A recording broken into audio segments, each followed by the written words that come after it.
Well, good morning, everyone, and welcome to the 2023 Housing Legislators Priorities presentation. For those of you joining us in person, please do sign in over here at the table. It's very helpful for us. Additionally, there's a printout of Senator Chang's housing bill priorities for 2023, so feel free to take a copy. My name is Ian Ross. I'm a legislative aide to Senator Stanley Chang, and I have the honor of opening today's event. I would first like to extend a heartfelt mahalo to everyone joining us both in person and via Zoom. I believe we had something around 100 Zoom registrations as of this morning, so we're really happy with everyone's interest in today's event.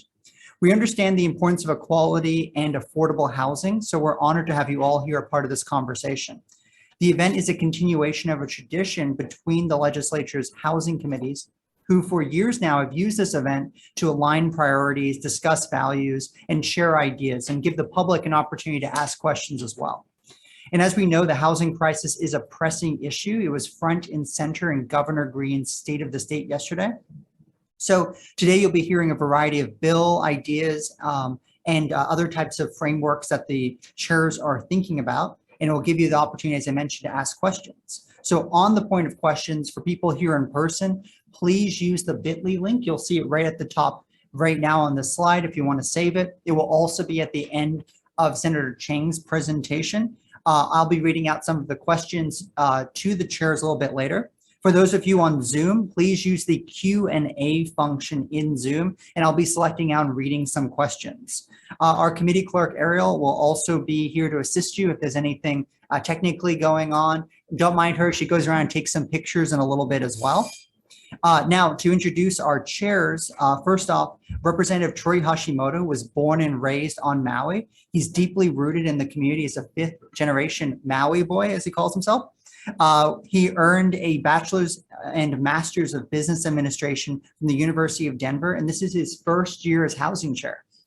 Senator Stanley Chang was born and raised in East Honolulu to hardworking immigrant family from China. After graduating from Iolani School, Chang attended Harvard College and Harvard Law School. He also practiced law with Kate Schrutz in Honolulu, specializing in real estate law, and this is his fifth year as housing chair. So mahalo again to all of you joining us, and with that, I want to hand it off to Chair Hashimoto. Please take it away. Thank you, Ian, and thank you, Chair Chang, for putting this together, and thank you for all of you for being here. I think it shows how important housing is, and I think it shows your commitment for tuning in live and also being here in person. I think it's great to have this in-person audience. I hope we can have a great dialogue. If you have any questions, please feel free to ask. We'll try and hash out some things. I think this is just a broad brush of what I'm thinking, what the House is thinking.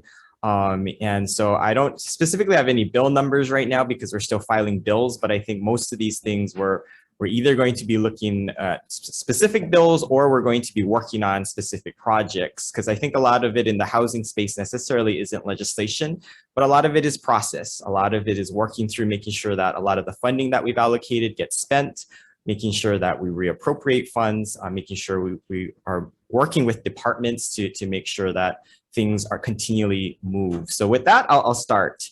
Let's see. So of course, why are we here? Because, expensive housing is really exacerbating our out-migration, right? We hear about the brain drain all throughout Hawaii. We see our best and brightest moving to the mainland because they just can't afford living in Hawaii any longer. And so that is why we're so interested in this topic. And I think it's a very important topic that we're going to have to figure out, and we're going to have to continue chipping away at. We know we need lots of housing. I think by HHFDC study back in 2019 said we need at least 50,000 housing units between 2020 and 2025. Before Governor Ige left, somebody asked him, well, how many housing did you actually build? He said around, 13,500, but that was also disputed by people when they're actually doing the calculations. But I think the bottom line is we just have a long way to go in terms of how much we have to build. So recently, the House majority did recommit ourselves to affordable housing. My former chair of the Housing Committee, Nadine Nakamura, became the majority leader. So we're lucky that at least in leadership, housing will be top of mind. I think we continue to support funding to build more affordable rental and for sale housing, lower and moderate income families. We have about 7,000 units in the pipeline, and we also want to not forget about the lower end of the population that's facing homelessness. We believe in the House majority that's also very important. But in general, what are the tools that we have? And this is I think when you hear from my Senate counterpart, he thinks sometimes subsidies is problematic. And I also agree, but it's what we have in the toolbox right now is we have subsidies, right? And so when we take a look at what is in the pipeline, we want to make sure that we have continued investment into the housing pipeline. So one of the biggest tools we have is that Hawaii Housing Finance Development Corporation's Rental Housing Revolving Fund. So that was our big majority package item. We are proposing $300 million, which matches what we did last fiscal year. So 150 million of that will go to less than 60% AMI, and we're going to make sure that that is leveraged with low income housing tax credits, and make sure that we can leverage that amount to get as much as we can get for that 60% AMI and below. So that will yield us about 650 units. We also want to continue the tier 2, which is a 60% to 100% area median income housing. We feel that that's going to yield us about 800 units. So, this is a good number. This is we said we did 300 previously. So this is about the amount of units you're going to get from this past fiscal year when they start awarding that funds. But again, it's just continuing that pipeline. We can't stop. We have a lot of funds on hand, so we need to make sure that we're getting this out. But that's our proposal. Of course, it's going to go through the process, but that's our initial commitment for subsidy. The other thing, though, when you take a look at tier 1, and this kind of gets into the weeds, but it's very, very important. I see my friend Craig Hirai in the audience, since he's going to try it. He helped us last year as budget and finance director. We also need his help now that he's at the city. But we must fix our private activity bonds, because when you talk to those who are developing less than 60% area median income, one of the biggest problems that we don't have is our private activity bond cap, which is what we need to match our low income housing tax credits. And so essentially what has happened is, Honolulu, thinking that they wanted a faster process, they took their private activity bond allocation in 2020 and 2022. And so now they have about, 250 million in private activity bonds that they need to get out. And Craig's job is to really work on that, because, I think if we don't get that out, we're not going to be able to leverage our low income housing tax credits. And so we did a fix last year to make it a little bit more stringent. We actually have another bill this year to kind of appease what the city is looking for, but we need the city's private activity bonds to leverage our low income housing tax credits. And so that's going to be another priority to finally complete that package, but it's also working in partnership with the city. So I'm very committed to making sure that that gets done. We also have the dwelling unit revolving fund, and this is to do a lot of the infrastructure acquisitions. This is for more for sale housing. We need to make major investments into this fund. I think Governor Green announced that he was interested in using this. I think the problem though is we need to figure out what the projects are. If we're going to invest in the dwelling unit revolving fund, it needs to be strategic. We need to make sure that we have projects that are shovel ready, because infrastructure is hard. And what we don't want is to throw money into this fund and then it just sits there. And so we do realize that this one's going to take a little bit of work. It's not very easy like the rental housing revolving fund where you just throw money in, you can put the RFPs out and the money kind of starts to flow out. This one will take a little bit more thought. So that's why we don't really know what that number is yet. But we do know that the counties must take leadership in development, right? And so this is my big idea for this coming session, is that when you take a look at large scale developments, a lot of developers are taking on a lot of risk. And when they're taking on a lot of risk, it's time and money, right? And so I think when you take a look at Coral Ridge, Ho'opili, some of the biggest developments on Oahu, it's just taken years to get through the entitlement process. And when you talk to developers, you ask them, are you willing to do this? And a lot of them are saying no, because we don't want to take on the time and we don't want to take on the risk. So who does that leave to ensure that big tracts of land are starting to get into the pre-development phase? One case is that on Kauai, they have something called the Limaola development. It's a 75-acre workforce housing project. Took them 10 years to get to the pre-development, and now they're finally issuing RFPs to get that first phase developed. So there's many more phases, but that's just the first phase. So that there's a lot of potential amount of housing that can be built, but just to get them here, it took them a long time. So the concept is there. I think the pre-development, they're de-risking this type of project, but we can't afford to spend 10 years figuring this all out. So what the big idea is we need to start figuring out ways to streamline and county state pre-development and start to go down the list to see how we can cut that 10 years of pre-development into something like 2 to 3 years. So one of them is we're going to go and ask, this is a bill we floated for years regarding the State Land Use Commission and district boundary amendments. So counties have the ability to do district boundary amendments for 15 acres or less. But the question is if it's a county property and a state property, why do you still have to go through the State Land Use Commission? Why can't the county have a little bit more control over its destiny? So we're floating a bill this year to kind of fix the district boundary amendment if it's county or state property, to cut out the Land Use Commission from that process. I haven't really talked to Land Use Commission yet. I have a meeting soon, but let's see what they have to say. But as I said, you have to if we're going to streamline housing, we need to cut that time down. And one of them is going through that the Land Use Commission, especially if the county is going to hold on to that property, especially like with projects like Lima Ola. We have a different state building code in each county. So if you talk to developers, it's driving them crazy. So that is ripe for reform. We're going to have to take a look at that. We have bills that are introduced this session that will address the state building code. SHPD is a continual concern, State Historic Preservation Division. So I know one of the conversations that we've had with them is how do we get SHPD to move faster? And so one of their responses was, well, why do the counties keep sending us so many projects? And I said, well, what tools do you give to the county for them to decide whether they send you projects or not? And they said, well, it's up to the county. And so I think part of that conversation, we found out that we need to give the counties the right SHPD tools so that they don't send so many projects to SHPD to review. And so one of that is, digitize some of their documents so the counties have access to it so they know where there's sand, where there's historic preservation that needs to be done. And then you can make a more informed decision on whether you're going to send projects to SHPD. And modernization also means that all of their reviewers across the state will be able to have the same documents. It's not going to be paper centralized in some file cabinet. So I think that will go a long way. I worked with Rep. Tarnasa on getting this bill introduced. So he was going to float a bill, and that will likely go to the Water Land Committee. Another one is, why do we require houses that are properties that are 50 years old to go to SHPD? So one of our proposals is, let's put it to 100. 50 years is not that long these days.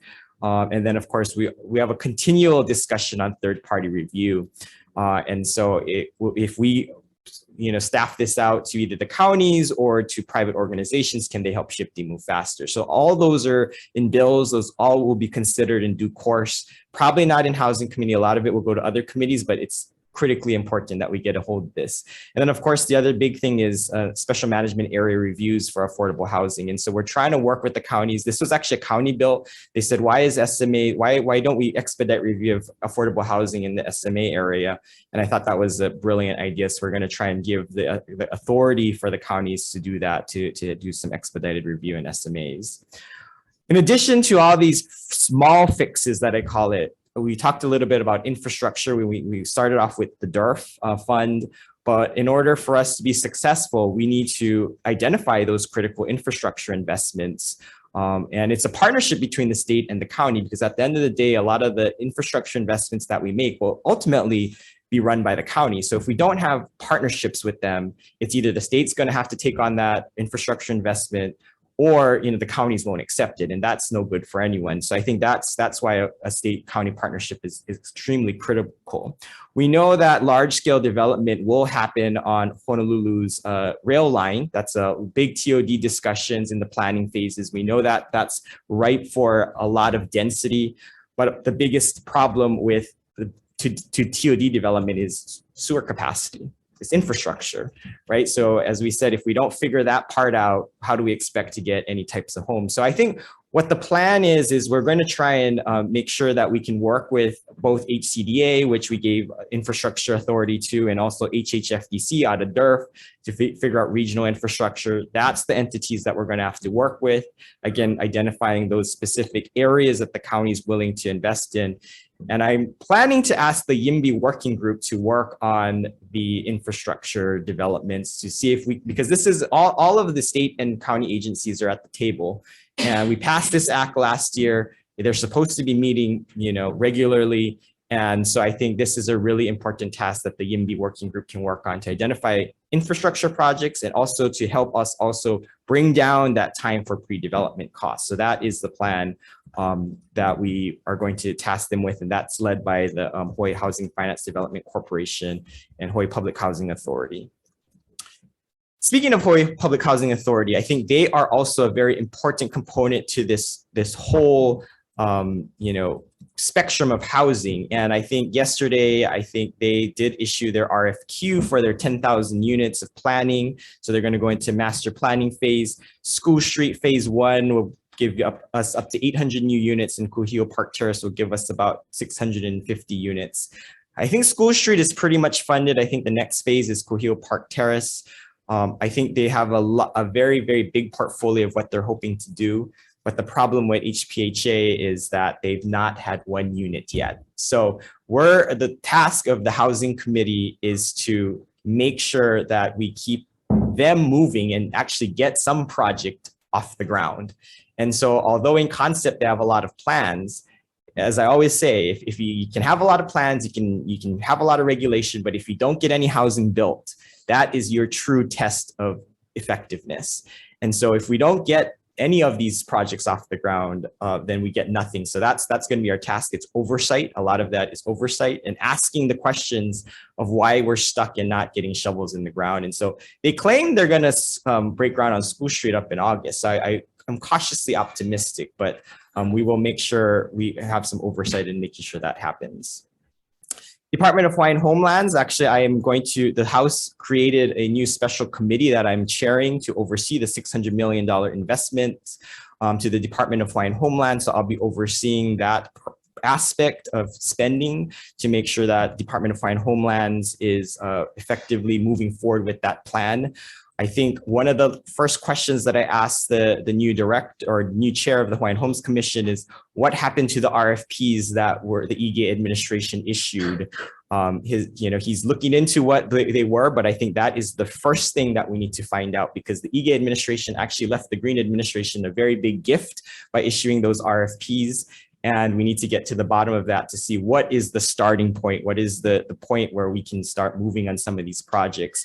And I think the continual question we're going to ask is what are the elements needed to make this successful, right? A lot of it is going to be private-public partnerships, issuing RFPs to have private developers to go in, find lands that are reasonably priced. I think that is very important, and then turnkeying them, right? And to making them move-in ready. And so I think that's going to be the problem. I know there's some really good things happening on Maui, and it's just a matter of how we replicate that throughout the state.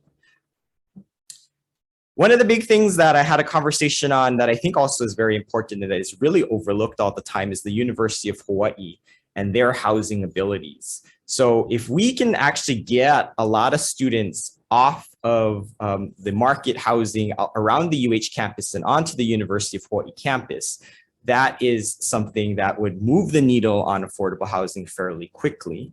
And so I had some preliminary conversations with the University of Hawaii. I think we're going to have to dig deeper into this, but what we can do right now is we can renovate Hale Noelani, which is 524 beds at Manoa, and that would instantly get 500 students off of market rate housing back into UH dorms. So that is currently vacant.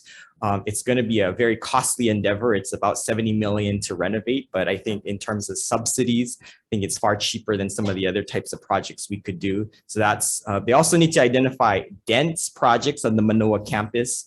And UH West Oahu, I think there's a potential for build out there, and they need about 30 to 40 million for that first phase that can produce 500 units. So I'll be working closely with the university. I know they generally have challenges in trying to move things, but I think part of it is, I think that is right for us to tackle. I think it's something that, we got to house these students anyway. And if we just do a little bit of a better job, I think it'll go a long way. Same thing with military housing. We had a conversation with US Senator Brian Schatz about how he can help. And this is my ask to him when I see him next is, Well, military installations in Hawaii are offering about 50 to 66% of personnel on base housing. So if we can increase that percentage by 10%, I think that would also go a long way. So nationally, the requirement for military housing is only 30%. But my understanding is Senator Inoue pushed a lot of military housing back in his day and got that number to 50 to 66%. And it depends on which base you're talking to. That's why it's a range. So some is at 50%, some is at 66%. But again, if we can push that forward, that's another avenue for us to really figure out how do we get people into something that the market doesn't have to take up. The government can actually help with this, right? The last component of all of this is social services. And so we can't forget those who need 30% AMI or less housing. This is Ohana zones. And I think one of the things, we got the emergency proclamation from the governor yesterday. I think that is a great first step.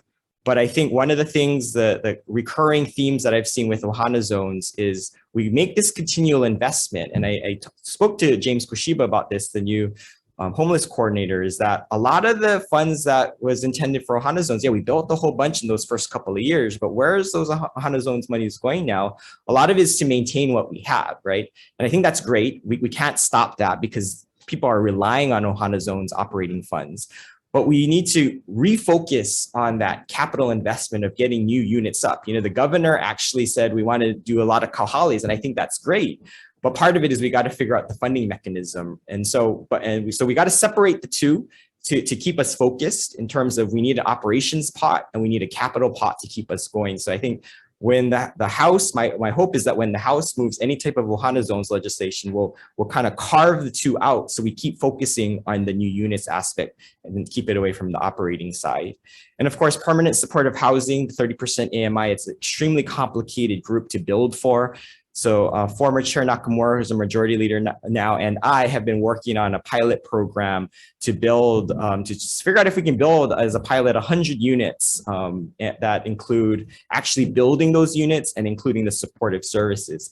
What we found out is it's actually a very costly endeavor to do, but I think we need some type of model and get some of the private sector on board to see how we can get some type of permanent housing. I know we talk about kahale, that's more temporary, but we're talking permanent. 20, 30 years that you can able to sustain someone at a low price point. So you'll see a bill come through. Don't get scared when you see the price tag. I think that's essentially what it costs, because I think when you talk to developers, we ask them, what does it take to develop? And a lot of their responses was, well, we need the supportive services component with the actual building of the unit. And so we took that to heart, and we're going to try and float that in the pilot. The next aspect is we actually we cobbled this together because I think part of it was there was a lot of success in Act 57. And so Act 57 was the off-ramp to the moratorium on evictions. And I think a lot of it that was paired with rental relief and mediation. And we know that there's going to be some rental relief that's going to last until maybe about the summer. The city just got a new tranche of funds. And I think some of the other counties also got some federal funds that were left over from other states that couldn't spend. And Hawaii did a really good job of getting it out. So we have some money that's left over. So that'll end, that the federal funds will end probably this coming summer. So what we're concerned about is once that rental relief is done, what happens? We had this highly successful program of making sure that people would stay housed, and now that's just going to expire all of a sudden. So there's discussions on how we can continue that program. And so part of it is the mediation aspect, part of it is the rental relief aspect. We know that we can't match what the feds were actually trying to propose in terms of relief. It's going to be much smaller, but that's really what the state can afford. But we do have a bill that's going to be floating to kind of extend for an additional year or two I think it's maybe 18 months, the mediation program and the rental relief at a smaller scale. So we think that might be a really good off-ramp to help us get back into some normalcy until we can figure out some type of more formal program if we want to retain mediation. And of course, we need to take a look at relief for rising costs. Inflation is hitting us all. I think part of the conversation is how do we expand the state's rent supplement program, which is a shallow subsidy. It's currently $500 per month. It's a very small pool of people. It's only a couple hundred folks that qualify because that's all the money we have. And so I think this is a really good time to look at shallow subsidies for those who are trying to bridge the gap. We also have Senator Moriwaki and I through the Kupuna caucus are looking at a Kupuna rent supplement for those 62 and above who are facing homelessness. And so in that space, we're really looking at making sure that there's relief for rising costs. But I think generally we just need to keep moving forward, keep chipping away at this huge housing problem. I think resiliency and adaptability is going to be our strength along with new ideas. And I look forward to the partnership that I have with Senator Chang to see what we can get done this session. So thank you. All right, thank you very much, Chair. Senator Chang, please take it away.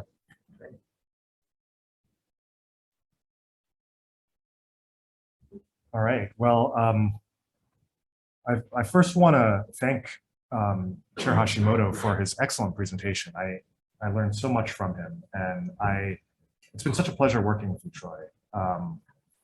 You were vice chair of this committee for a couple of years, so I think it's kind of amazing to me how much you've learned about the housing system of the state in such a short time.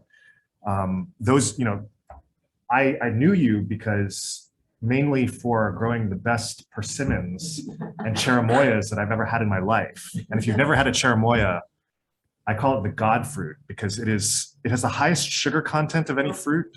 Travelers in the 19th century used to say that it was worth traveling all the way across the Atlantic Ocean just to sample one of these fruits. And if you have not tried one of Troy's fruits, it will change your life.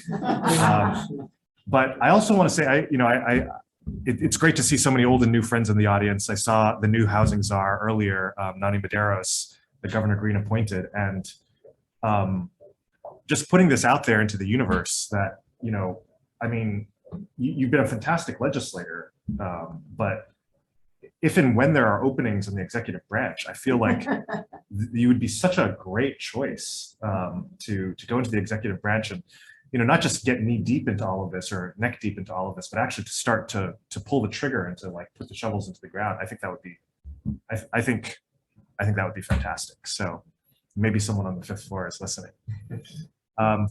Okay, so I don't have all the beautiful graphics that Representative Hashimoto had. I have a lot of boring text. So I'll try to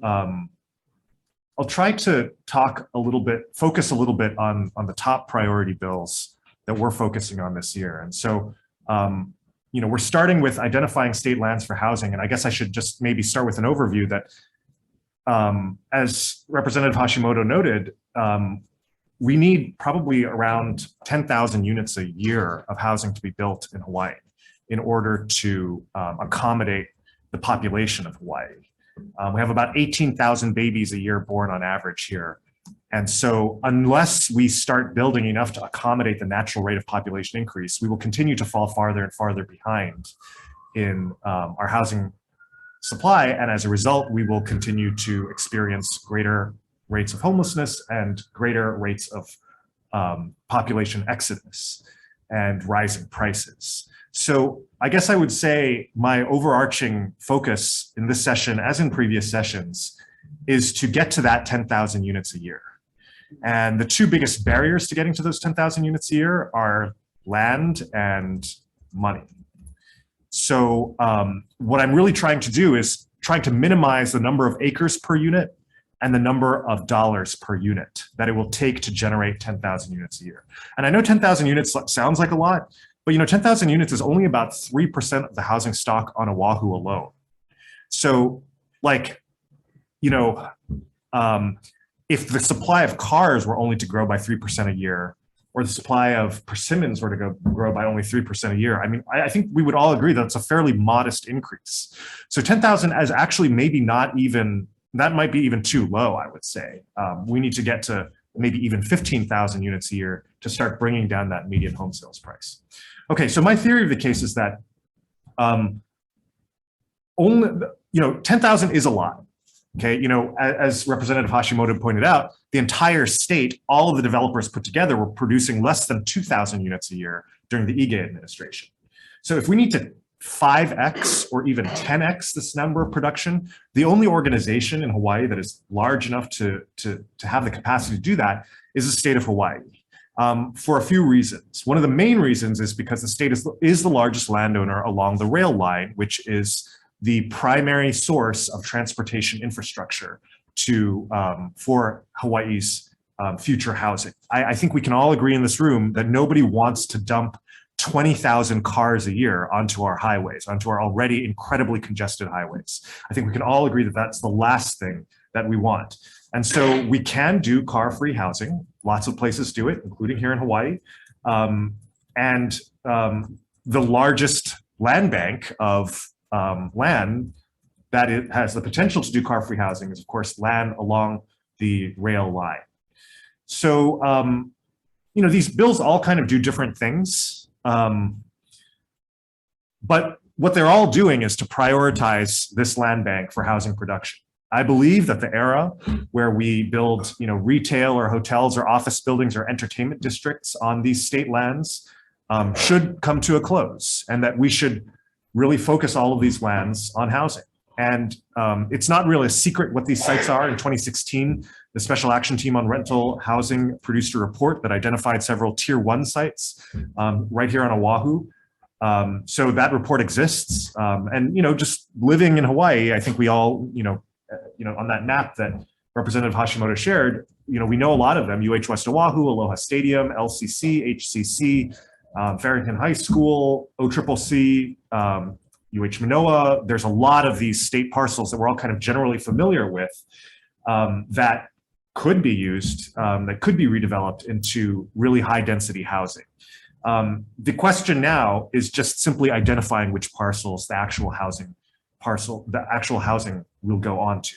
And so, the legislature could do it. We could, say it's here and nowhere else.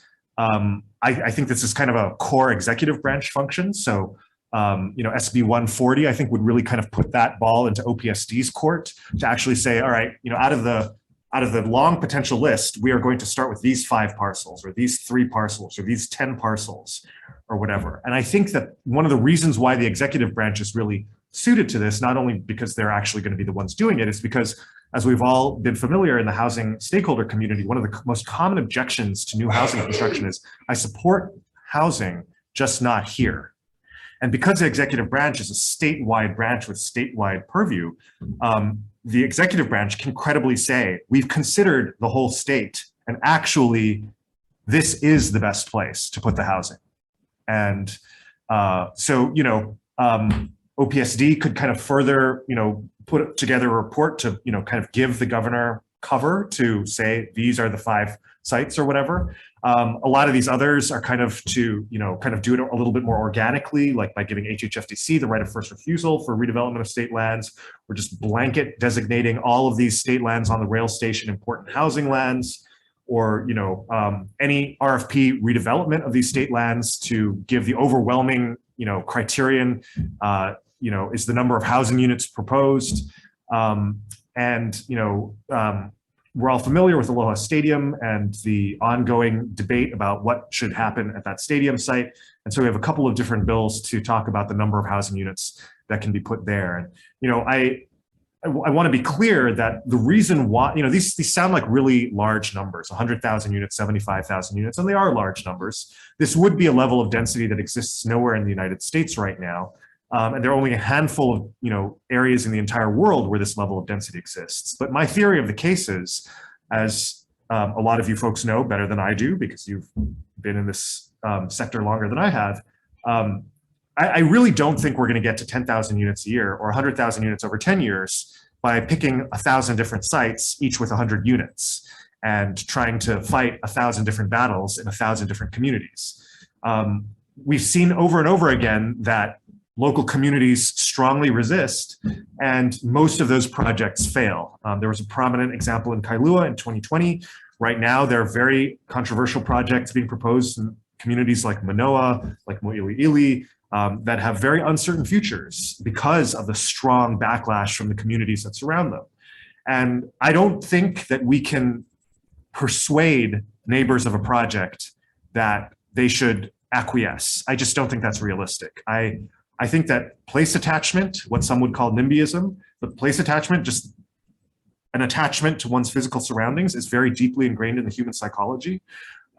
It's like the maternal instinct. I don't think we're ever going to get rid of place attachment, no matter how hard politicians try to persuade neighbors.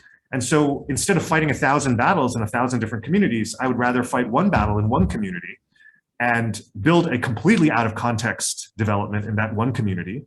And as a result, get a huge amount of housing and actually move the needle instead of losing most of the 1,000 battles and ending up back at square one.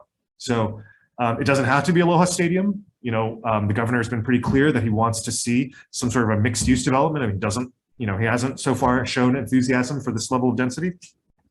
But if you take Aloha Stadium off the table, then it would have to focus on one of these other state parcels along the rail line that are more intensively developed, like an HCC or an LCC, and so that would take more time. Whereas with Aloha Stadium, you already have a blank slate, basically. So this is really step one for me. I would like to see whether it's from the legislative branch or the executive branch simply doing it, that a list of parcels be generated in the near future that would accommodate tens of thousands, if not hundreds of thousands of units. So step two would be paving the way for the development of these state lands at a very high density. And so a lot of you folks are familiar with the Aloha Homes concept that we've been working on for the last 4 years. Aloha Homes, of course, stands for Affordable Locally Owned Homes for All. SB 865 is this year's iteration. Every year we make changes. Every year people ask, what those changes are. This year, one of the major changes is that because last year HHFDC got the right to do 99-year leases, public lands exemption on lands set aside to them by the governor, we no longer need to have that in the Aloha Homes bill. So that entire section has been deleted from the bill, and hopefully the rest of the bill will therefore be easier to move forward. And Aloha Homes is a long bill. It's 30-something pages. I think the number of people who have read it is very few. I can count them on one hand, and I can always tell when I have a meeting and someone's actually read the bill, and I'm always incredibly impressed that someone slogs through the bill. But in a nutshell, the reason why it is so long and cumbersome and so difficult for folks like my colleagues, both in the Senate and the House, to swallow, because it is such a cumbersome bill, is that it does take into account all of the reasonable concerns that we've heard from these surrounding communities. For example, we don't want all of the housing built to be snapped up by wealthy overseas investors. We want to really focus on local people, and we want to focus on owner occupants. Or we don't want to alienate large tracts of state lands that could be used for a future Native Hawaiian self-governing entity as their land corpus. Or we want to really want to avoid this windfall situation where somebody buys affordable housing, then flips it at the earliest moment available, and then makes a guaranteed arbitrage profit of hundreds of thousands of dollars once they flip their unit, because of course now they're flipping it into a free market price instead of a regulated below market price. I believe that all of these concerns are reasonable, and I believe that we, as lawmakers, we should give the voters what they want. In the private sector, there's the slogan, the customer is always right. Here in the public sector, the voter is always right. And if we don't give the voter exactly what they want, we are all going to be voted out of office, and the voters will get the elected officials that give them exactly what they want. So for those of you who are up for a challenge, I encourage you to read SB 865 in its entirety. I believe that this is still the only and the most comprehensive proposal to actually generate the number of housing units, the 10,000 units a year that it would take to significantly move the needle on this problem. And I continue to emphasize that this is really the only package out there. I already mentioned earlier the fact that HHFDC got the right to do 99-year leases on lands set aside to them by the governor. So HPHA and HHFDC now have that right. HCDA still does not have that right. And so they're coming back this year with a bill to do 99-year leases as well on their lands. And so we have a measure to allow a third agency, actually I would say a fourth, because DHHL already has had that right for 100 years now. So this would now bring to 4 the number of state agencies that have the ability to do 99-year leasehold housing on state lands. And then SB 332 and 333 remove density restrictions on those lands. So like I said, I really, I really think that while we hear the concern in communities across the state that a given proposal is out of context, is not in keeping with the fabric of an existing, maybe very long-standing community, I don't think that abiding by the fabric of existing long-standing communities is going to end the housing shortage. And therefore, what we really need to do is we need to just take a sledgehammer to that fabric, at least for these very isolated individual parcels, and build a tremendous amount of density on them. And in exchange, say to every other community in the state, you can stay exactly how you are. You can be fossilized in amber for another, 50, 100, for centuries to come. And I guess that would be my bargain with all of the neighborhoods of the state. You can stay exactly the way you are as long as you allow massive, crazy 200, towers, each 50 stories tall on one, Aloha Stadium parcel, for instance. Okay, so housing finance reform. This is a big issue that I've been really focused on over the last couple of months. And historically, I have not been interested in housing finance reform. Whenever people would talk about it to me, I would think in my mind, there's a whole industry, it's called Wall Street, that handles finance. I went to law school, not business school. Why don't you go talk to them? But what happened was, and I know some of us in the audience visited Vienna in September on a delegation, and I had visited before too in 2019. But one thing I didn't realize is that in Vienna, socialist Vienna, openly socialist red Vienna,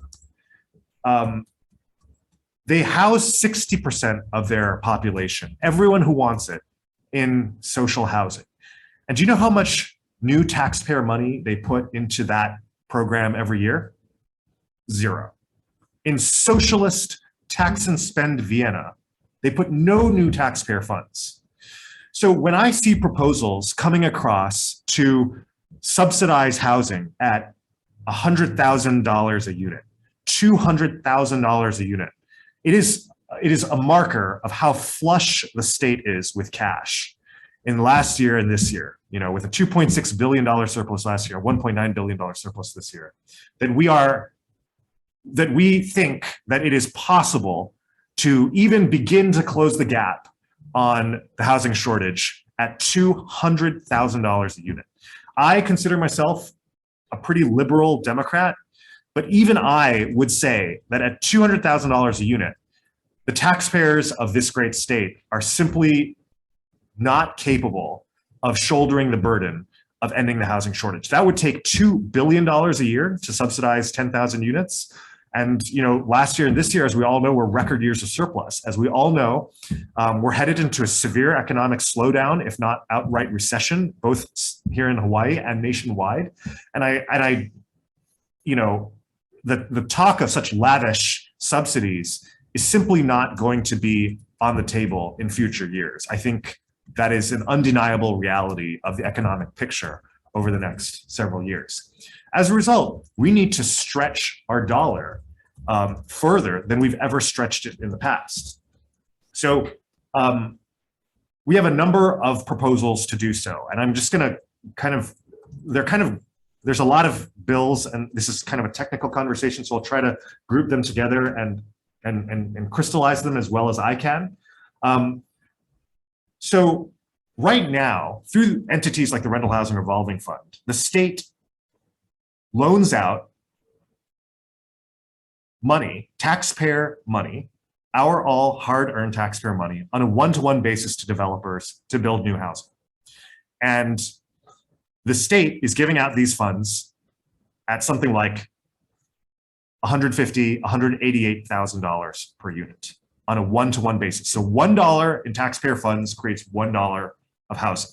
So rental housing revolving fund does get paid back, but it gets paid back over 53 years at 3% interest. So really, it's not coming back to the state anytime soon. It's not really revolving. So it's pretty much gone. So the first of these two bills, really the first bill, would say instead of giving out these funds on a one-to-one basis and swallowing this incredibly bitter pill over and over again, the state should, the reason why developers like the rental housing revolving fund is because it gives them below market interest rates at longer terms than private lenders would give them. So if that's what we want to achieve, is below market interest rates and longer terms than market terms, then the state could achieve the same thing by either guaranteeing loans made by private sector banks to developers or by insuring those loans, so that those private sector developers need to take way less risk because they know that the state is going to step in if there's a default, so that they don't have to put their depositors' money on the line. They can go to this, turn to the state or a private insurer. And so, you know, I am not an expert in banking. I am not an expert in insurance, but I'm pretty sure that if I borrow money from a bank and the state guarantees that loan, the lender will be willing to give me a much reduced interest rate and a much longer term.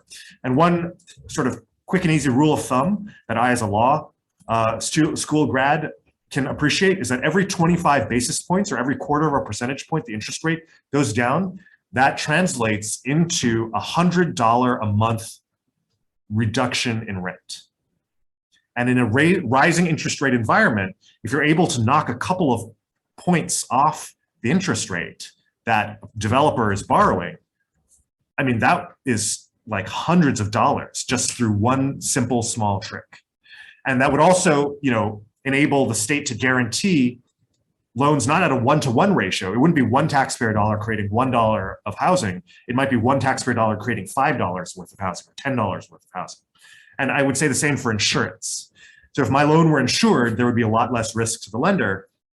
And I'm pretty sure that if the state were taking out insurance policies on these loans, that the premium would not be 100%. It would be lower than 100%.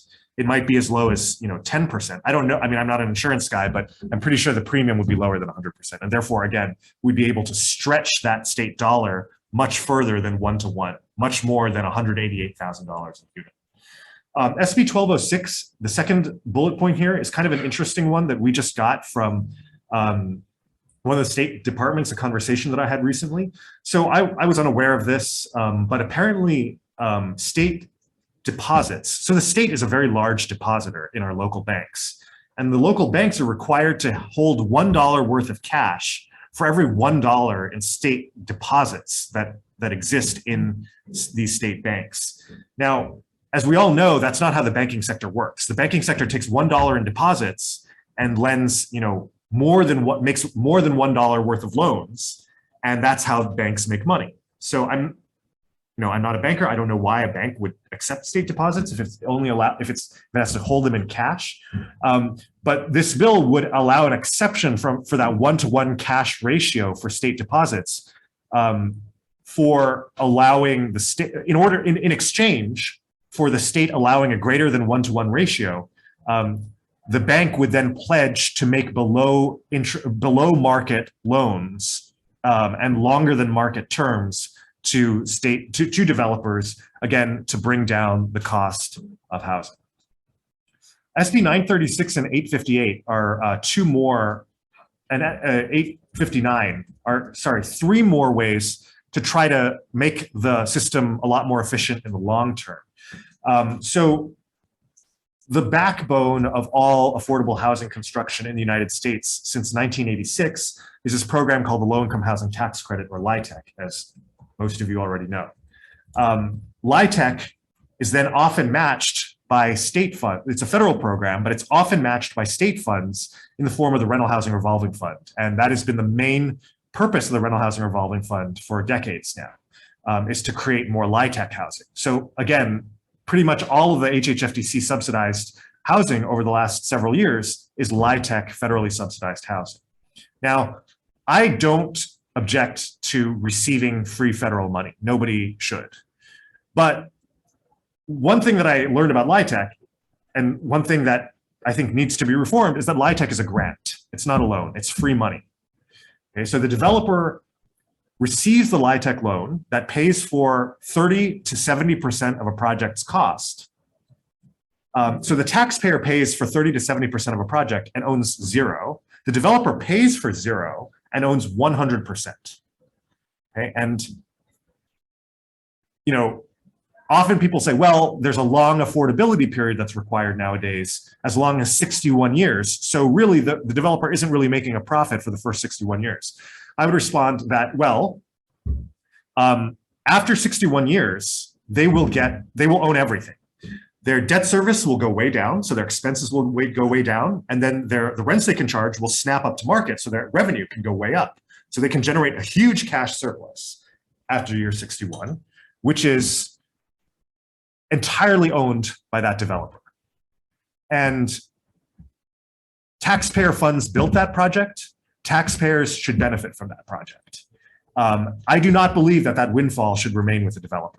I do believe that developers should be fairly compensated for their work, just like minimum wage workers. I would have no objection to paying them a large fee up front in exchange for delivering the units, as LIHTC and Rental Housing Revolving Fund already permit. Maybe, raising that developer fee up front, but I do not accept that there should be a large windfall going to these developers after however many years. And the reason why for years I've known about this, and I'm certainly not the first person to talk about this. Peter Savio is a well-known local developer who's talked about this for years.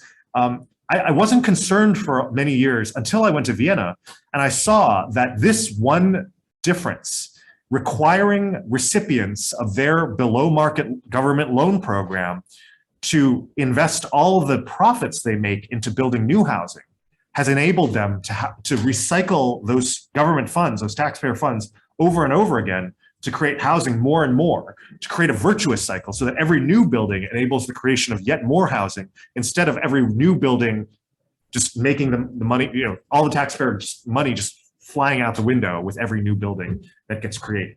So that's what these bills are attempting to do, is to prioritize LIHTC to either state-owned projects where the state can reap the windfall profits at the end, or to these applicants that are obligated to use the profits to build more housing like they do in Vienna. And actually, these again can be done entirely within the executive branch. The whole HHFDC already, has complete control over the so-called QAP, the Qualified Allocation Plan, that determines how to allocate the points in evaluating these applications. And I would certainly welcome the chance to work with them to internally amend their QAP instead of doing it by state statute, which would be a lot less flexible to the agency in the future. This second to last bill here, which I think has been introduced and which does have a bill number on it now, would be to create something called the Limited Profit Housing Association. So in Vienna, in Austria, they have a statute to create the LPHAs as a separate legal form of business organization. It's not a corporation, it's not an LLC. It's something separate called a Limited Profit Housing Association that's basically obliged to use all of its profits to create more housing. This would do that. I don't think it's necessarily yet. I think that there are other options like trusts that we can use to devote 100% of a property's proceeds to building more housing. But this would, sort of create a clear legal regime, a clear regulatory regime, which, I think everyone in the private sector would welcome.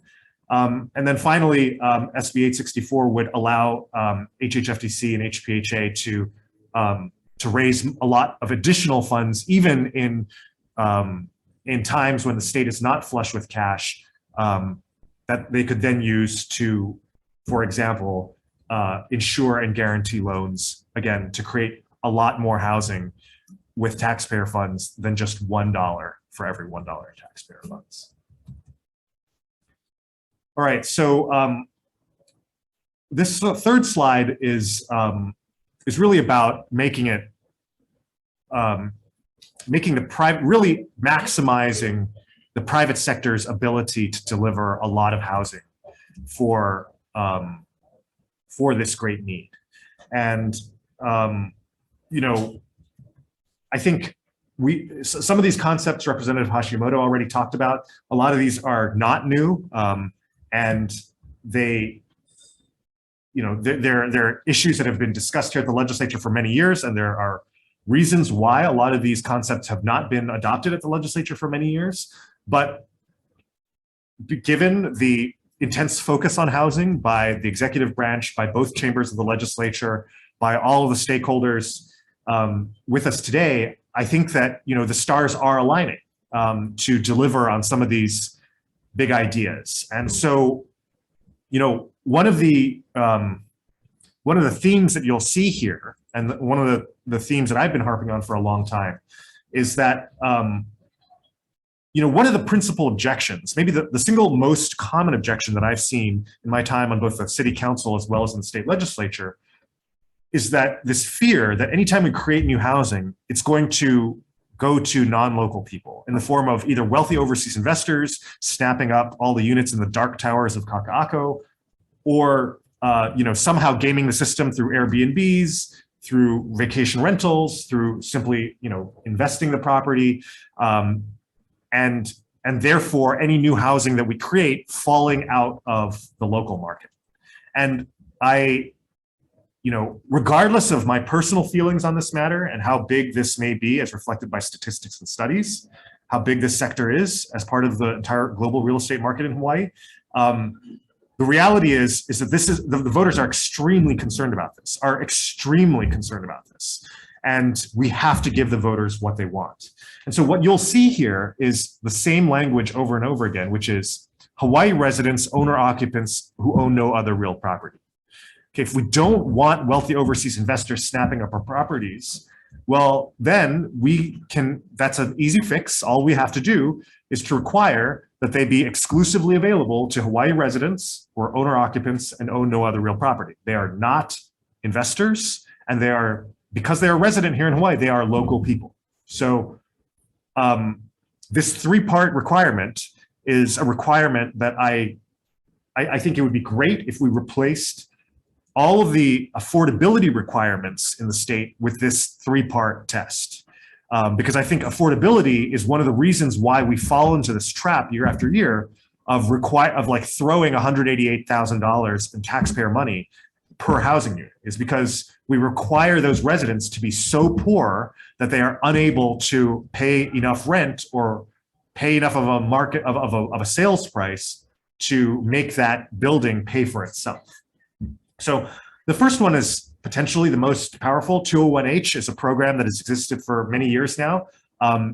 You know, every time folks in the private sector talk to me about, you know, waiving regulations, streamlining, you know, making the permitting process, et cetera, more smooth, I immediately think about 201H because it is such an amazing deal for developers. You can build a 200-story tower Burj Khalifa in Nanakuli or Ka'ava with one vote at the city council because you can ignore basically every density and zoning requirement. It is, I can't believe that this bill passed the legislature. If it were introduced today, I think it would be wildly controversial. And I don't even know, I mean, somebody who was here when the bill was passed needs to educate me on how this happened, because it is so powerful. It is such a magic weapon that can slice through so much red tape and bureaucracy.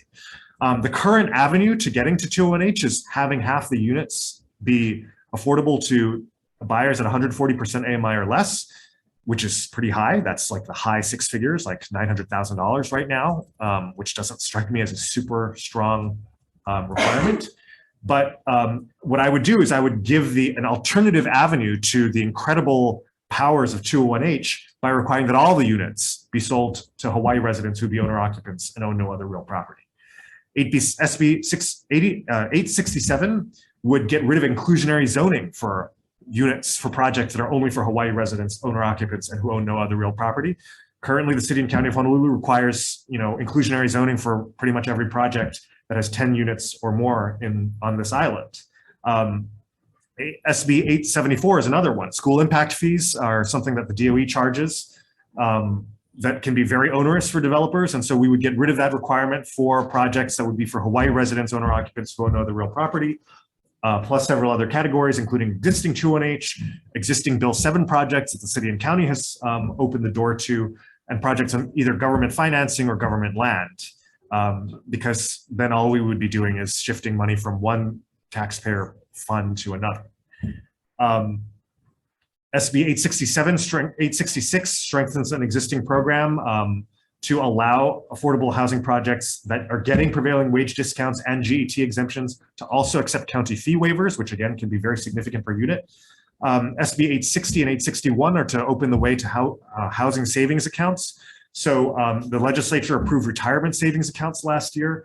And basically this is one component of the Singaporean housing model that we could introduce here in Hawaii, akin to the Medicare and Social Security requirements for savings out of every American's paycheck. We could have another one that would be purely voluntary to do housing.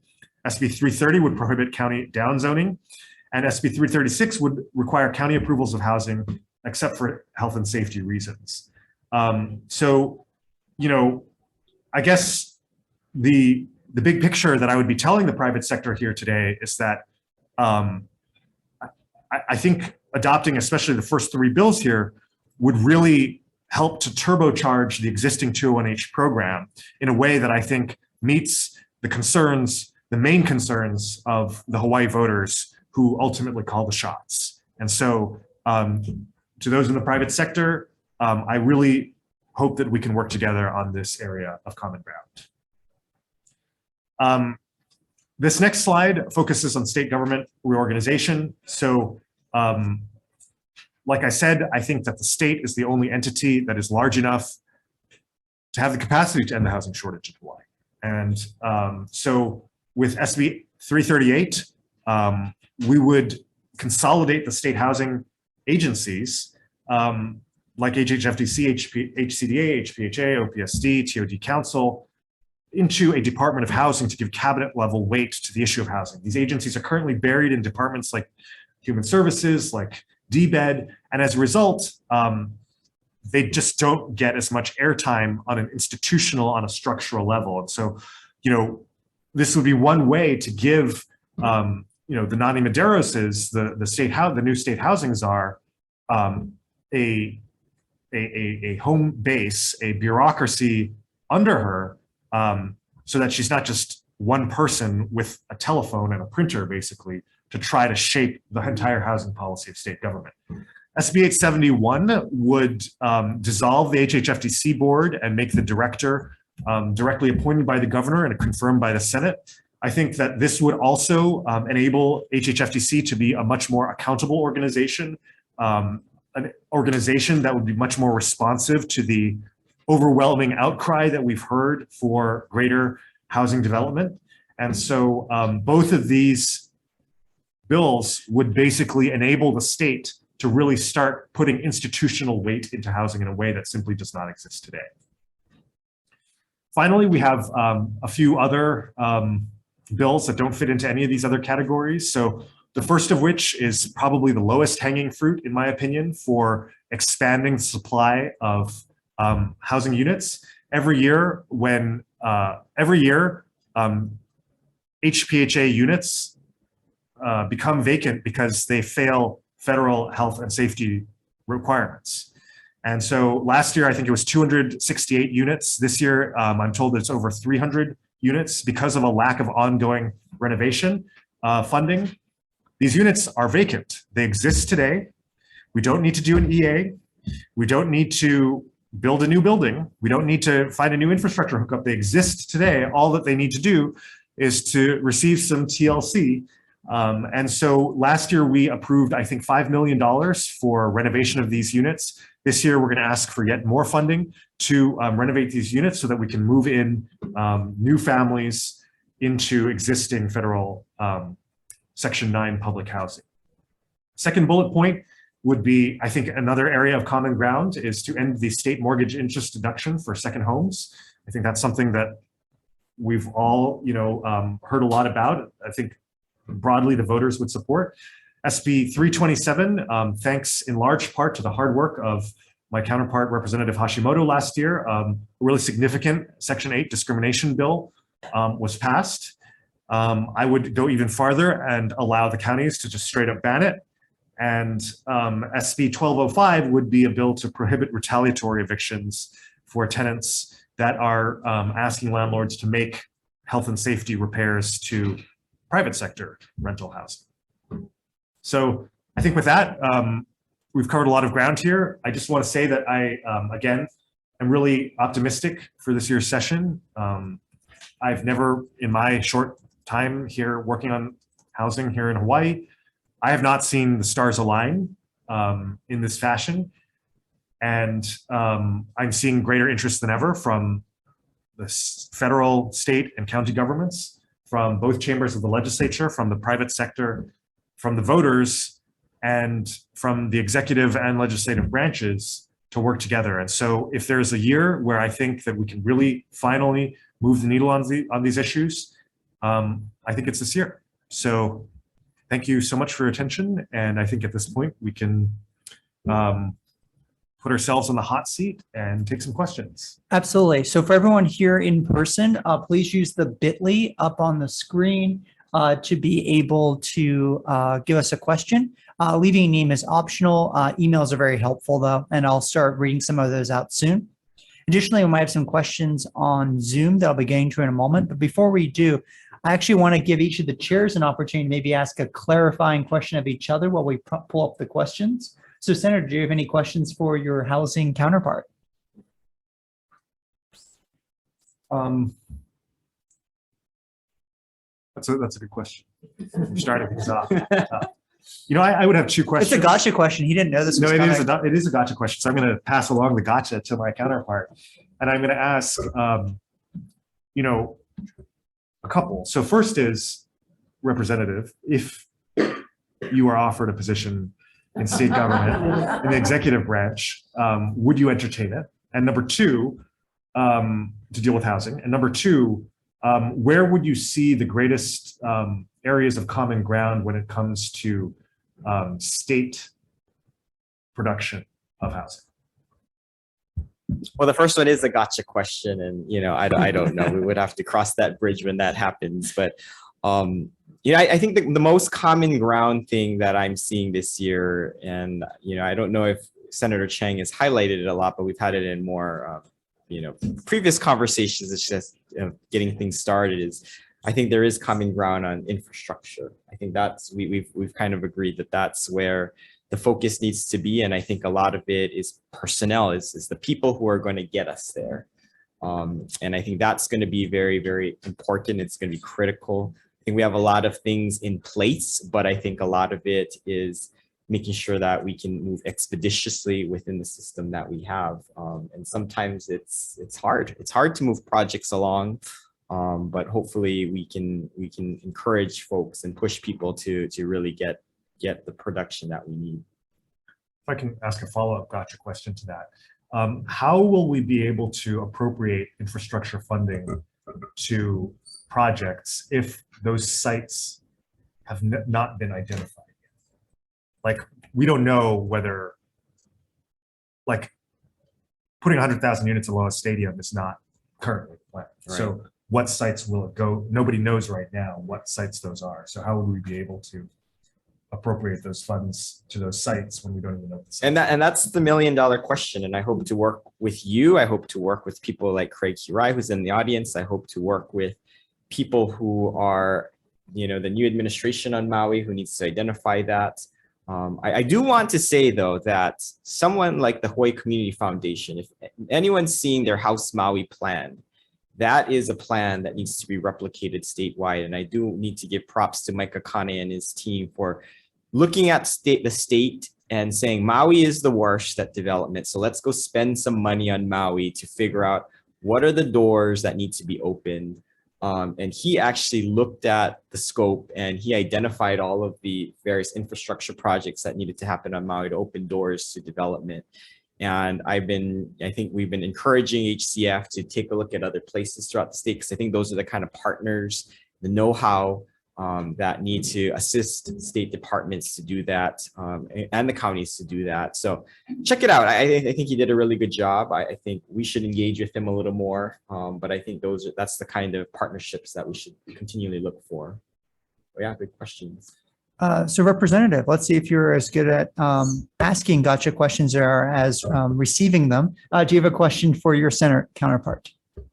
So Senator Chang, I guess if what is your top 2 priorities if out of all the things that you listed today, what are the 2 things we should focus on this coming session?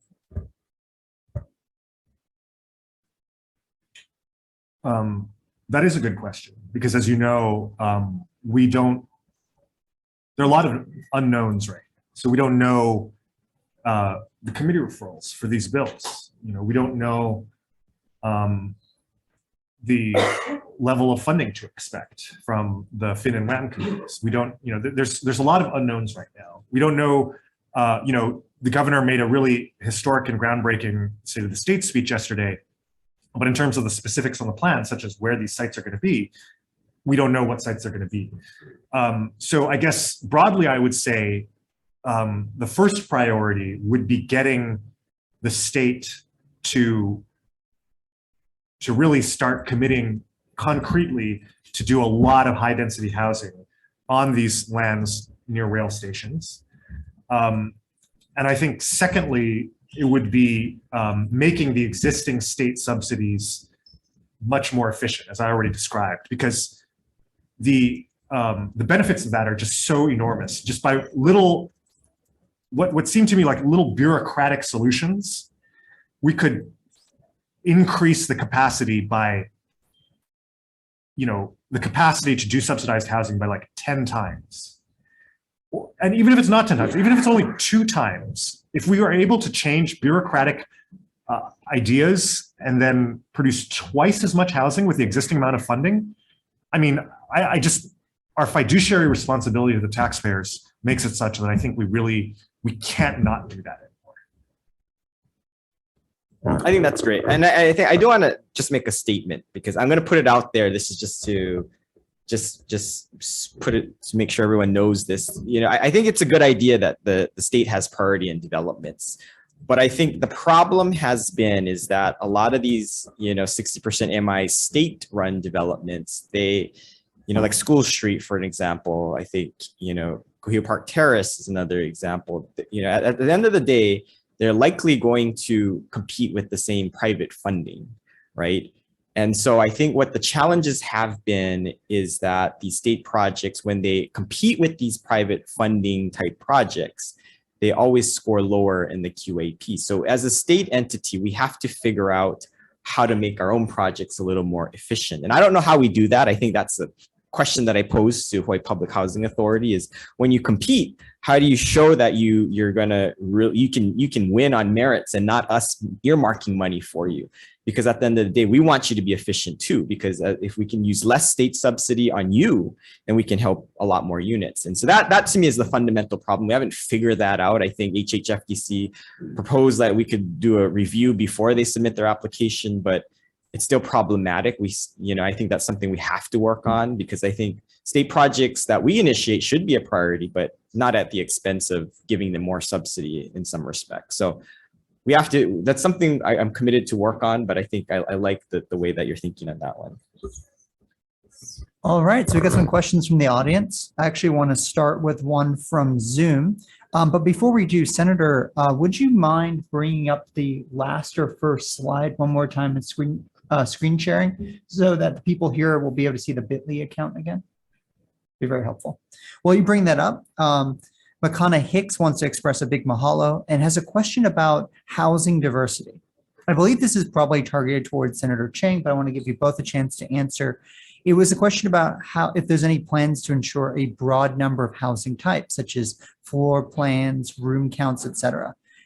They say they've seen that most affordable units have been studios or 1-bedrooms, which is not the type of housing that they believe that working families need. Senator Chang, would you like to answer first? Sure, yeah. I mean, I've been pretty vocal about this issue in the past. Whenever I hear people Well, before I actually get into this, I want to acknowledge that Representative Lisa Martin has joined us, and she's already, she's a fantastic supporter on housing issues, so I appreciate that she's here. So you know, I've lived in a 178 square foot tiny home, and that was back when I was single. Now I'm married. I have a 2-month-old baby now, and living in a 178 square foot tiny home is, it's impossible for a young family like that. And so whenever I hear people talk about, oh, the answer is we need to do more tiny homes, it triggers me a little bit. You know, how was it that the baby boomers got 10,000 square foot lots, and like in the millennial and Z generations, we only get 178 square foot tiny homes? That's not correct.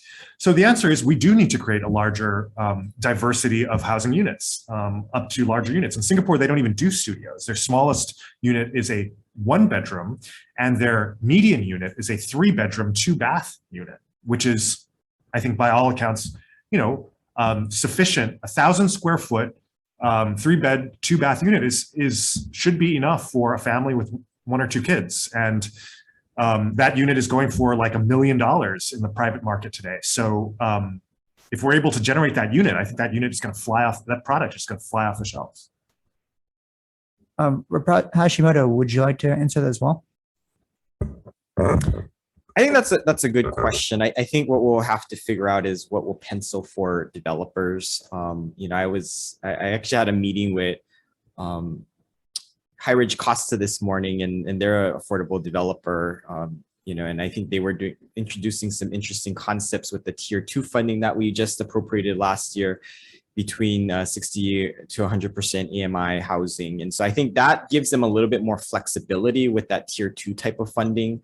And so that was released last year. And so I think, you know, they were able to then, if we continue it this year, I think there'd be a lot more flexibility. And this is an interesting concept that they're also pairing it with 501c3 tax exempt bonds. So they created actually an entity that would qualify for these 501c3 exempt bonds. And so kind of interesting financing, gives them a lot more flexibility. That I think we're talking about the type of units that you're looking at.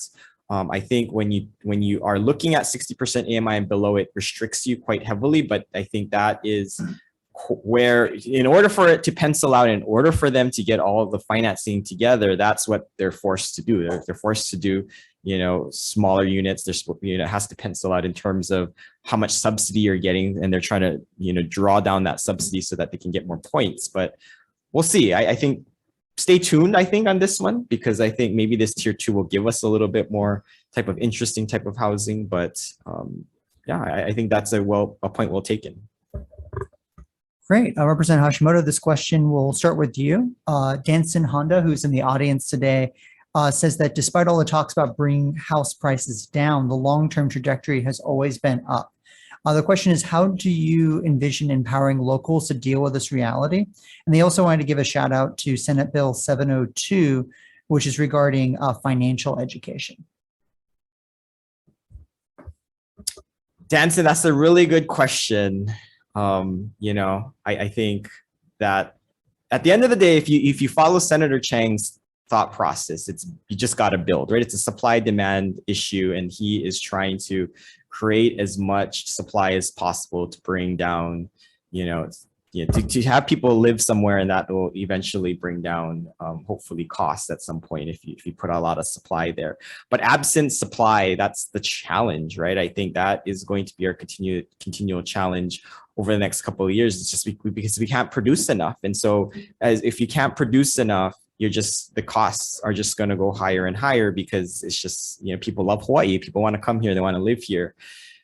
So I think when you talk about wanting to go more free market, I don't have a problem with that. But then you really have to make sure that you have to have the supply. And I think the reality is we're never going to get there. And so that's why having some of these requirements is necessary. But the problem is you can't go overboard, right? Because when you take a look at Maui, my home island, and look at the trends, and we were just talking about this morning, you know, I think over the course up until the 90s, early 2000s, it was kind of more free market. There wasn't much regulation, although there was some. But, you know, in the early 2000s, they started to pile on more regulation for housing, making sure that, at least 50% was affordable in certain developments, water requirements, and the trend just drops in terms of the type of supply, right? Because although probably good intention of wanting to keep home prices low, it messed the market up and it stopped supply. So I only tell that story because although there's a thought that we need to artificially keep prices down, if you mess with the market too much, my sense is will have the opposite effect, right? It's either you're probably going to disincentivize building, and therefore then you're going to have less supply.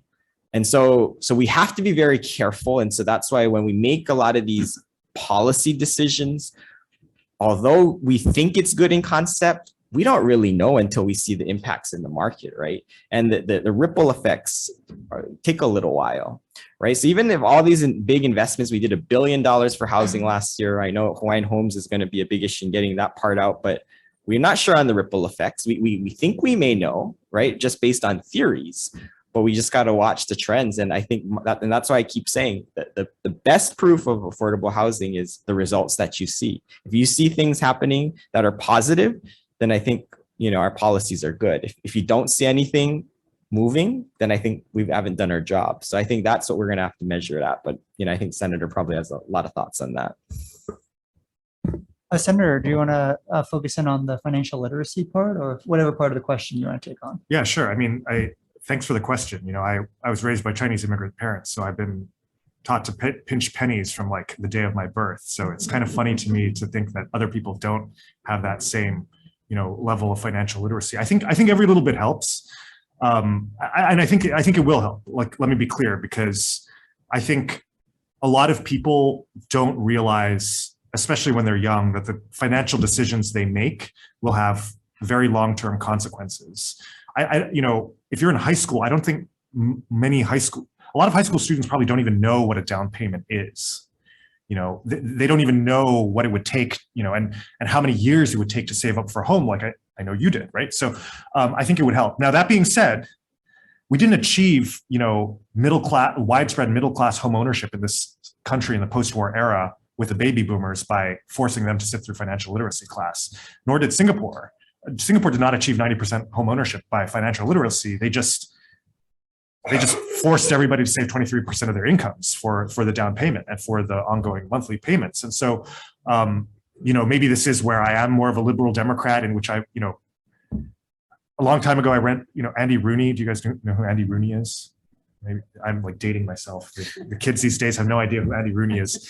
He said, and this is like so accurate. He said, Republicans believe that people are basically evil, but will be okay if left alone. And Democrats believe that people are basically good, but need to be saved from themselves by the government. And that kind of, I feel like that's still true all these years later. And this may be one example where, we don't give people an option to save for Social Security.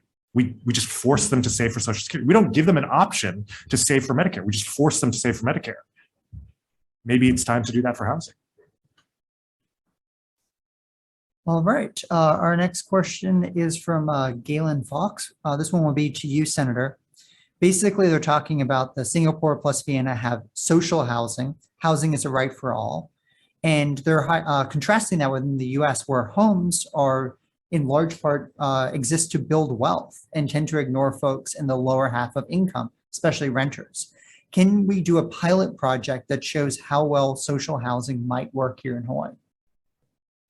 I think we can do a pilot project. And so last year, we actually did appropriate funding for HPHA to start the first tower at the Mayor Wright site. So hopefully that is, coming through the pipeline.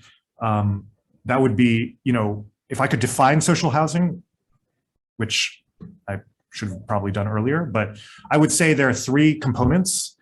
The first is it's revenue neutral. So it doesn't require a huge taxpayer subsidy every year. Number two, it's income blind. So it doesn't matter if you're a billionaire or a homeless person, you have the same right, just like you do for public schools, public highways, and public parks. And number three, it's not rationed. So anyone who wants one gets one, just like a free public education. You can be Larry Ellison or Oprah Winfrey and send your kids to the free DOE schools on Maui County. And so I think the question is asking, something that I hear a lot here in Hawaii, which is, can we keep affordable housing affordable in the long term?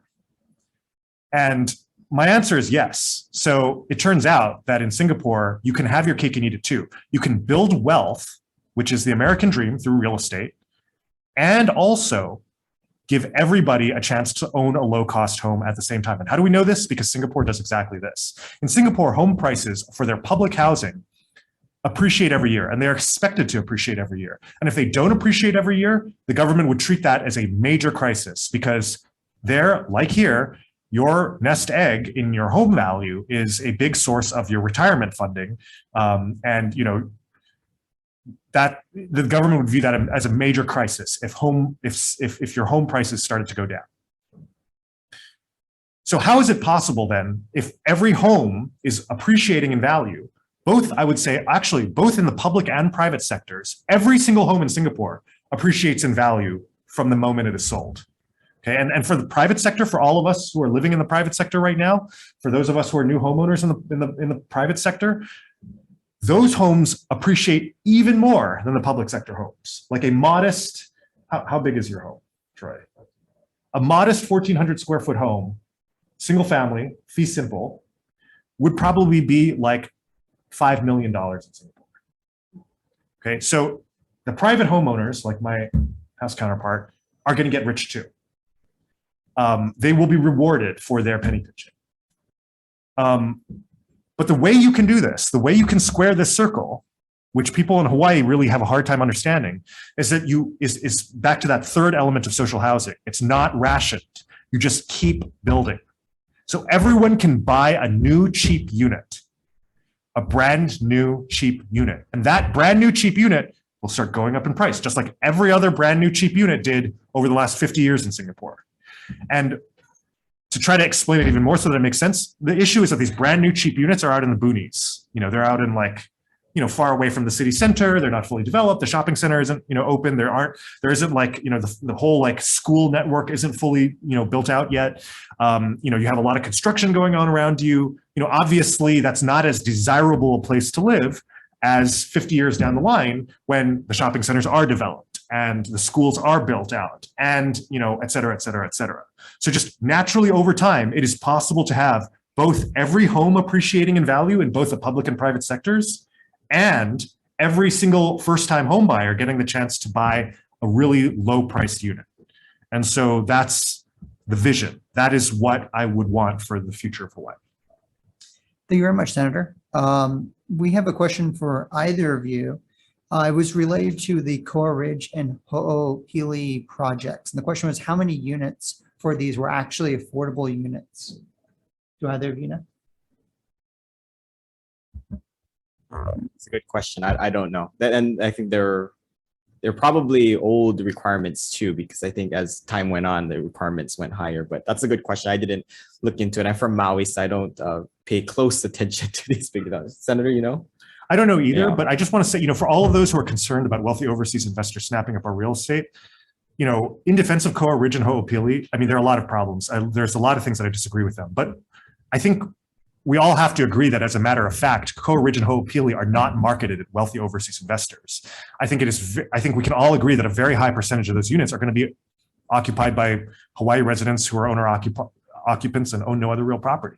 And so if the concern is we don't want dark towers going up in Koa Ridge and Ho'opili, I think that is a pretty minimal concern for Koa Ridge and Ho'opili. Now, that being said, at the level of density that they're being built, like 5 to 20 units per acre, these are big subdivisions. And I think that the era, I think even if I never existed, I think I've been told many times by those in the private sector that Koa Ridge and Ho'opili will probably be the last major, suburban subdivisions on Oahu. There is not probably the appetite to do more big, take a big piece of land, stick a bunch of houses on it, and then, sell them to the public. So even if there are those in the private sector who support doing 100 more Koa Ridges and Ho'opilis, I just think the voters don't want thousands of acres of undeveloped land to be paved over with suburbs anymore.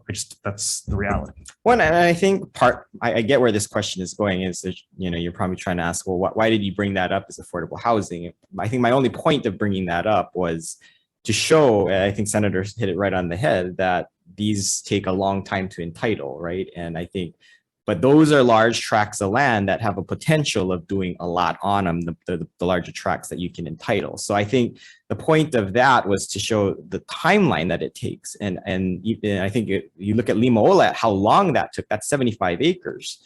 But that's, if we want to solve a lot of housing issues, you're going to have a place to build them. And I think part of it is you're going to have to look at larger tracts of land. I had a conversation with a developer in Maui who's actually developing for DHHL, and he looks at properties that, to make his project successful, it has to be low cost in per lot when he tries to build on them, right? And so if you looked at already developed land, it's a very entitled land. It's actually very expensive, right? Already. So you're starting at a disadvantage. So the only way DHHL is going to be successful in building volume is they're going to have to look at parcels of land that may not have entitlements or troubled development, and then go in and use their entitlement powers to get a lower cost. And so I think when you take a look at larger tracts, that's why the counties need to come in and the state comes in, and they need to do the pre-development, use infrastructure dollars to do the pre-development to bring the cost down. So then when you RFP it out, those initial prices are lower. So it's a tool in the toolbox. But when we talk about a lot of houses, that's the only way you're going to get it. You can do some spot development in the urban core, but that's only going to get you so far. We got to be thinking and looking at where are the areas that we can get lower cost development. All right, I'm going to attempt to rapid fire some of the smaller questions. Senator, I think this might be a good one for you. What is the makeup of the YIMD working group? I'm going to hand that over actually to my counterpart. Pardon me, sorry. Yeah, so the YIMB working group essentially is chaired by the Hawaii Housing Finance Development Corporation and the Hawaii Public Housing Authority. Includes a representative from each of the counties, and also that relates to development. And then there's also all the state agencies in addition to HPHA and HHFDC. So I think HCDA, the Land Use Commission, and Office of Planning is a part of it. Senator Chang and I are also a part of it. So I think there's flexibility in who we can add in there. Great. Senator, SB 136. What is the AMI breakdown required to achieve 40% score on RFPs? And is there an emphasis on 80% AMI and below? As a matter of principle, I'm against AMI requirements. I think income restrictions are un-American. I think, public schools, public highways, and public parks are all income blind. I think housing should be income blind. No matter how rich or poor you are, you need shelter. I think we would all be offended at the idea that rich people would be forced to pay for their own private education. I think that is an offensive idea in America. And I think one day we will be offended by the idea that rich people should not be allowed to live side by side with homeless people. Thank you. For either of you, what is the bill or act number for the previously passed legislation that was referenced regarding HUD discrimination? Do either of you know? Act 310. There we go, Sean. Act Thanks for being 310. here. That's our best rapid fire so far. Here's one second. Rep. Hashimoto, this one might be not quite rapid fire, so feel free to take your time on this one. How many units do you think should be built in Honolulu County over the next 10 years? And do you have a recommendation for how we should determine where these units will be built? I'm not going to pretend to be an expert on Honolulu development, so I'll punt that to Senator Chang. If you ask me on Maui, I'll probably know more on Maui, but I'm not going to pretend to know the Honolulu landscape enough. Well, how much from Maui? Well, I think on Maui, our projection is we'll be able, including DHHL properties, we're hoping to get at least 5,000 units over the next 10 years, possibly, or less. Or at least that's in the entitlement process right now. And so it's quite a bit. How many should be? It's hard for me, at least it's hard to make pledges. I think what you got to look at is what is the feasibility. I think, you have to look at where you're developing, and you have to understand the market and what is the ability for you to absorb all of that, right? And so it's hard. I know you like goals, Senator, but for me, sometimes it's hard to throw out a number. I think to me, you just got to get as many as you can in the pipeline. And I think that's been my strategy. I know we want to hard and fast, but it's difficult to get there. I know there's always the housing studies that give us the numbers. It's very aspirational, but I think I keep focused on what is actually in the pipeline. So, I think that's a really good question. And to put the hot seat back onto myself, I mean, this is why I throw out these numbers, and this is why I keep talking about housing built along the rail line. So I do not pretend to know what the housing needs of the non-Oahu, of the neighbor island counties are. I will say that just every time I do visit my good friend Representative Hashimoto in Maui, I'm just struck by how much empty, undeveloped land there is everywhere I look. But it is not my place to tell Maui County that 500 units a year is just not going to solve the problem. And that's why, I mean, if Maui County would want to do it, I'd be open to it. But that's why I would say to our friends on all the counties of Oahu, of Hawaii, I think that Oahu, the urban county, can and should bear the responsibility of housing the entire state's population growth. And that's why I think 10,000 units a year is a statewide need. And if zero units or only 500 a year were built on Maui, I would be okay with the 9,500 all being built on Oahu. And if Maui County wants to make the decision to send all their young people to Oahu and like just turn into the land of billionaires and their servant class, then that is not my place to tell Maui County what to do. So I do think that Oahu County should be building at least 10,000 units a year. Thank you very much for that. For state LIHTCs, is there a bill to extend the expiration that would reduce the takedown period from 10 to 5 years? I think we passed that bill like recently, Great. last year or something. I will ask the team to look that one up and see if we can respond a little bit later.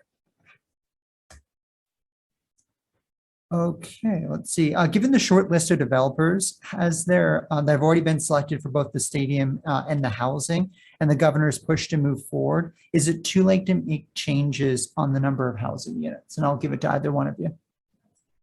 I guess I'll take that. No, it's not too late. A master plan, has been worked on, but so the initial master plan and environmental assessment called for 1,600 units. Then the second draft called for 3,300 units. At no time did I ever get an answer on where these numbers came from. How did they determine that 1,600 out of, a number between 0 and 100,000? Why was 1,600 the viable number? I also think the plan is just not going to work, as it has not worked, because for a few reasons. Number one is, the plan was for the 1,600 or 3,300 units to be revenue positive, that those would be market rate units that would then subsidize the cost and or operations and maintenance of the stadium.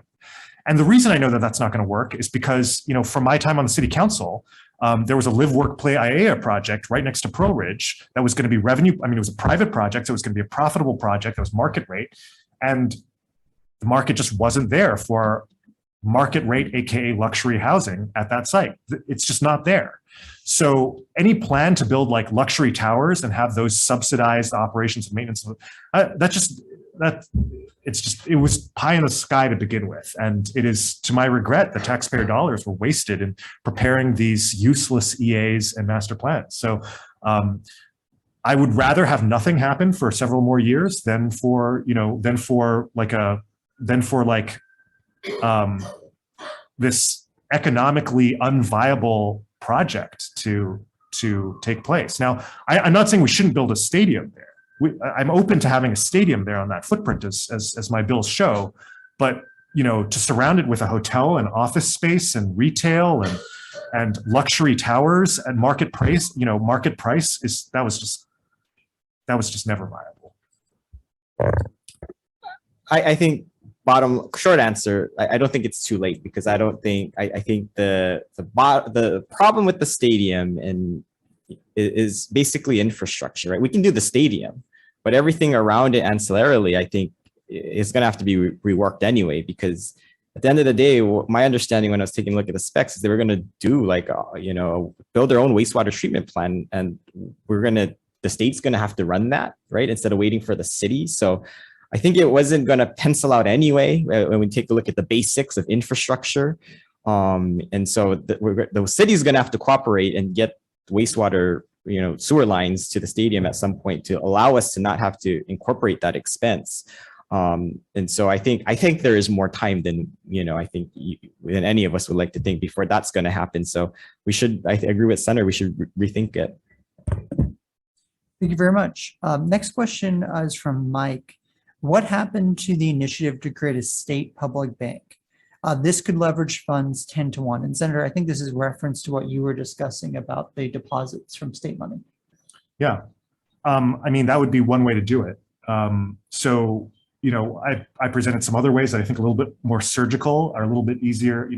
As we all know, big ideas take time at the legislature. And so I think, actually maybe a study for a public bank would be a great resolution that we could work on. All right, I'll get to drafting it, Senator.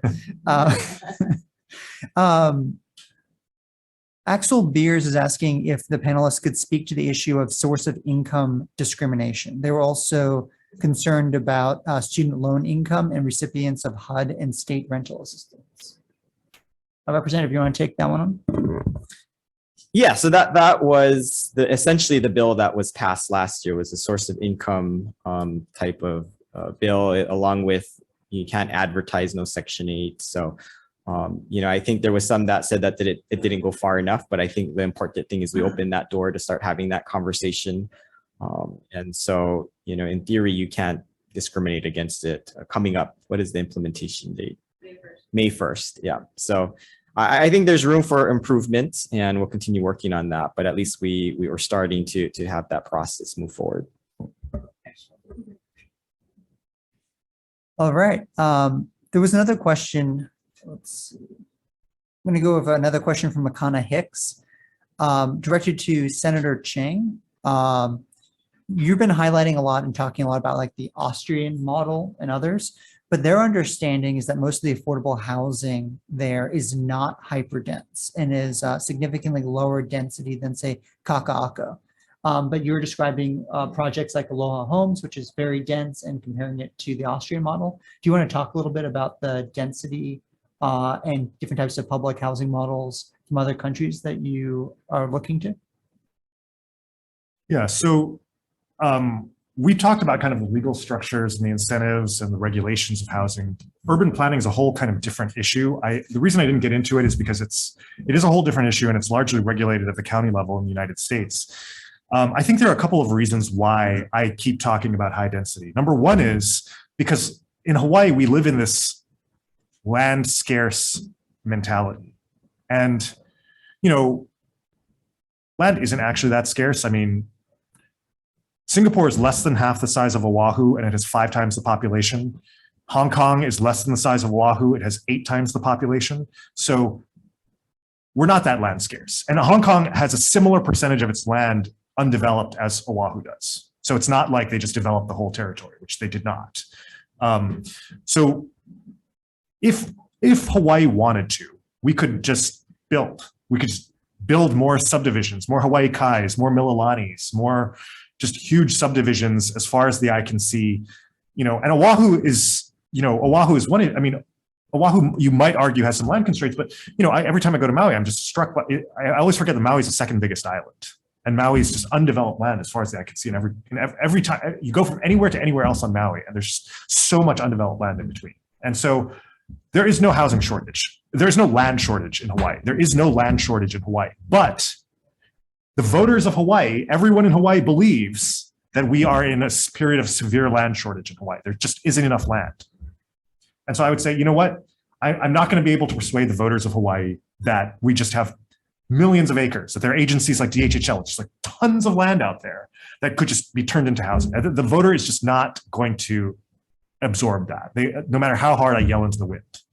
But that's the primary reason. The reason for density is because the voters will only allow a small number of parcels to be developed. So we have to maximize the heck out of those few parcels that get developed.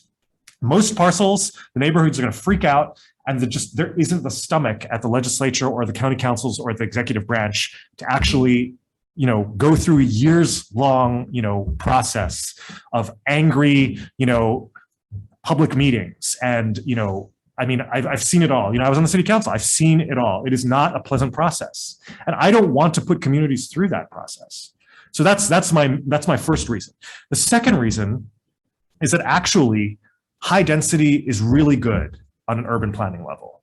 So Austria is not that high density, but it is higher density than Coa Ridge and Ho'opili. It is high density than the suburb that I live in right now. And Austria is,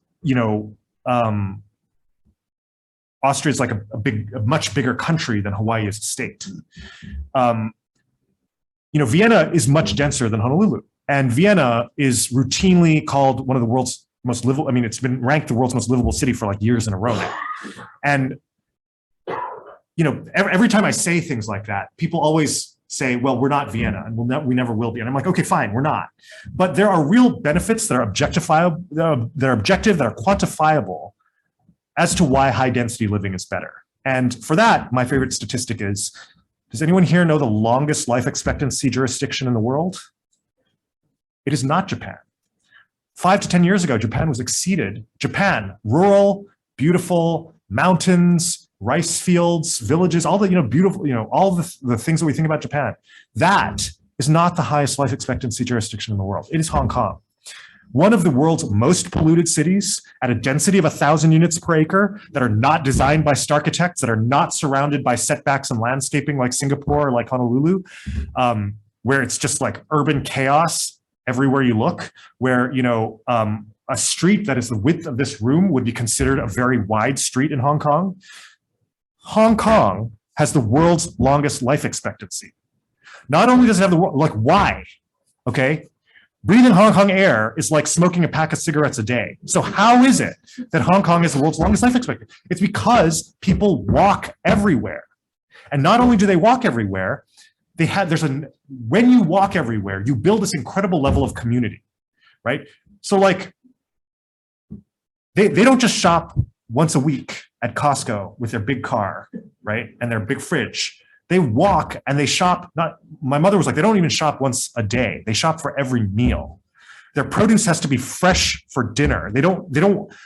If their produce is from lunchtime, it's leftovers. They don't want to eat it. It's not fresh enough. And at that level of, if you're going to your produce guy, your vegetable guy, or your meat guy, or your fish guy every single day, multiple times a day, then they are at a point where they will say, "Oh, Mrs. Fong, it's so nice to see you again. Oh, your new granddaughter that you showed me yesterday is so cute."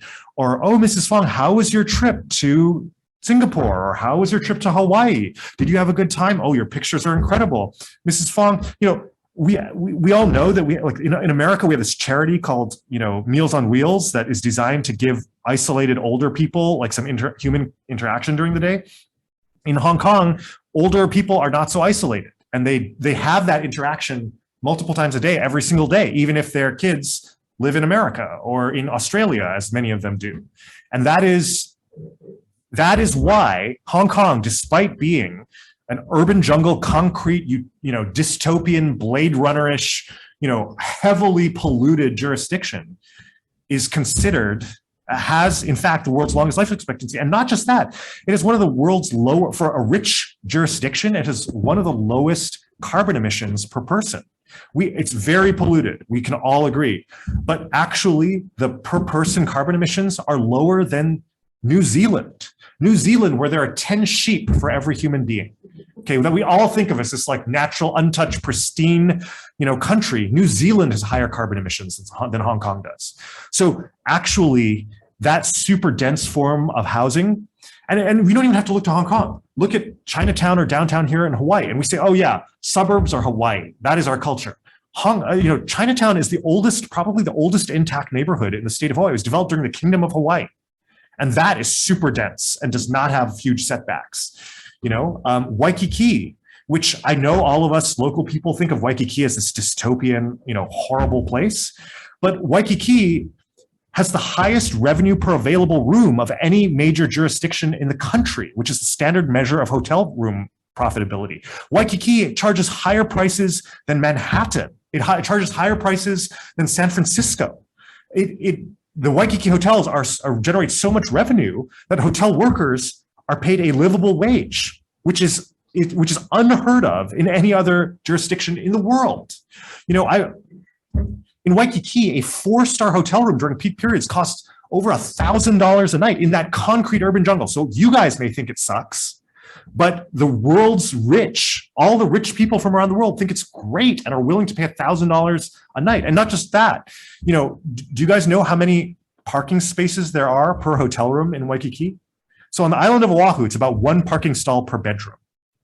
Okay. Per hotel room in Waikiki, it's 1 parking stall per every 4 hotel rooms in Waikiki. So we think of Waikiki as this traffic clogged nightmare. But actually, out of every 4 families that visit Waikiki, only 1 of them has a car. Everyone else is walking or relying on public transportation. And if I were to ask you guys, how would you get from the Royal Hawaiian Shopping Center to the zoo? Most of you would probably walk. And you're not walking because it's this beautiful park with open space in every direction. You're walking because it is so dense, and because there are so many shops, and because there's so many crowds. So there are independent benefits to density that go far beyond. It just so happens that not only is it politically necessary to do density, it's also better to do density. Thank you very much, Senator. Representative, did you want to jump in on that? I saw you adjusting your mic. Yeah, I think Senator Chang brings up a lot of good points, but I think when you get back to the reality of when you actually have to develop something, density is always going to be a sticking point, right? No matter how much we want to build, density, build up density, the reality is we face a lot of opposition, right? We face a lot of NIMBYism. You just take a look at a lot of recent projects outside the urban core. I think the urban core, there's a little bit more willingness, I think, for density. But what my fear is, once you start to go along the TOD lines, where you want to build dense, and I think the school street taught us a lot of things, right? They wanted to do a lot of density, but they had to then scale it down because the community was so upset about it. My fear is that's what's going to happen along the TOD lines, is that we were going to want to go dense. And I know there's a bill that he wants to address that, but I think part of it is, the community is just going to give us a lot of problems about how dense we go. And that's the next frontier of how we're going to need to figure this all out, right? In terms of how much can we put in those areas. But I think there's going to be quite a fight on our hands to make it happen. I don't know how we mitigate some of that. It's a lot of it is going to be probably compromised. So you'll still hopefully get a lot of density. But when you take a look at neighbor island development, you already see the symptoms, right? You cannot build very dense on the neighbor islands just because people get upset about it, right? They wanted to go dense in the heart of Wailuku, where I represent, and the community just went ballistic, and they just pulled the whole thing. And so we do have to be careful. I'm not saying I don't disagree with Senator Chang, but I think when you take a look at the realities, it's a tough reality that we are facing as we continue building. Thank you very much, Representative. We only have a few minutes left, so I wanted to give you an opportunity to maybe talk to the viewers and people here today a little bit about how they can be involved in the legislative process, maybe pitching some of the workshops on bill drafting, or letting them know a bit about when your hearings are scheduled. Representative, would you like to take over first? No, well, first off, thank you, Senator Chang, for putting this together. Thank you, Ian. Again, thanks to the audience for being here and everyone on Zoom. I think this is a great opportunity for us to share some of our ideas, some of our thoughts. I don't anticipate this to be a very easy session because we are trying to address roadblocks, right? And some of these roadblocks have been with us for many, many years. And I think one of the biggest things that I'm trying to push through is just streamlining that process of what it takes for pre-development costs. And all of those things, we're going to have hurdles. right? Once, the counterbalance to all this is the environmental concern, and the environmental concerns that people have out there is very, very strong, right? And so when you start to cut out people out of the review process, people start to get concerned. And so we know that going in, but I think we're ready for the fight to make sure that we can get some type of compromise. We know we're not going to get everything that we want, but we're going to have to continue to keep at some of these long-standing issues. And I think if you notice some of the bills that we push, it's different iterations. So if we don't succeed in one iteration, we're going to come back and rethink it, and we're going to try a different way, because I think I'm a firm believer that there's always a different way of approaching things. And so I think don't expect everything to happen this session. I think, we know that certain things need to happen, including our investments into rental housing revolving fund, maybe dwelling unit revolving fund as well. But the rest is going to be a work in progress. So I encourage you to come out, support some of these bills. They're going to be at different committees, but I think you kind of see the overall strategic vision. Some of it is working with various agencies and entities that's not directly in housing. One of them is like the military, housing, but still very, very important. So, I think this should be a very exciting session. I think Nani was here for a little bit, but I think one of the things that I told Nani, the biggest thing that she can help with is she can be the governor's, truly a coordinator in the governor's office, because I think a lot of times, and this is why we there was the idea of the YIMBY working group, is a lot of people aren't necessarily talking to each other. They're still in silos. And a lot of the issues that are the problems is actually state agencies just holding a lot of things up. So I think before we start, really going after the counties, the state needs to really take a look at what are we holding up, right? The SHPD, State Water Resources Commission, State Building Code Council. What are all the things that we're holding up to make development possible? I think that, to me, is Nani's value in making sure that she can bring everyone in state government together to kind of break down these barriers and to get things moving. So I think if we can do something as simple as that, sounds very easy, right? But it's actually very, very complex in state government.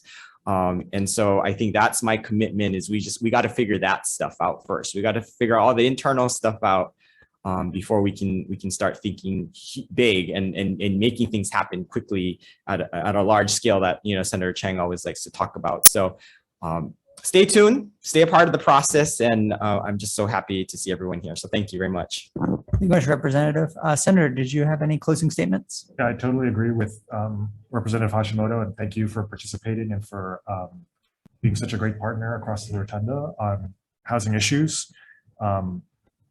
I do think we are going to be able to get a lot done. But for the purpose of the question, I think, a lot of you folks are probably familiar with the legislative process. And for those who are not, the subject matter committees, including both the House and Senate housing committees, will be holding their main hearings, the week of January 30th, the week of February 6th, the week of February 13th. So that's when, your testimony is going to be invaluable. The second round of subject matter committee hearings is going to be the week of March 6th and March 13th. It is hard to stay up to date. In the Senate, the subject matter committees give you only 72 hours notice. In the House, it's 48 hours notice. You got to turn it in on really fast, timeframes.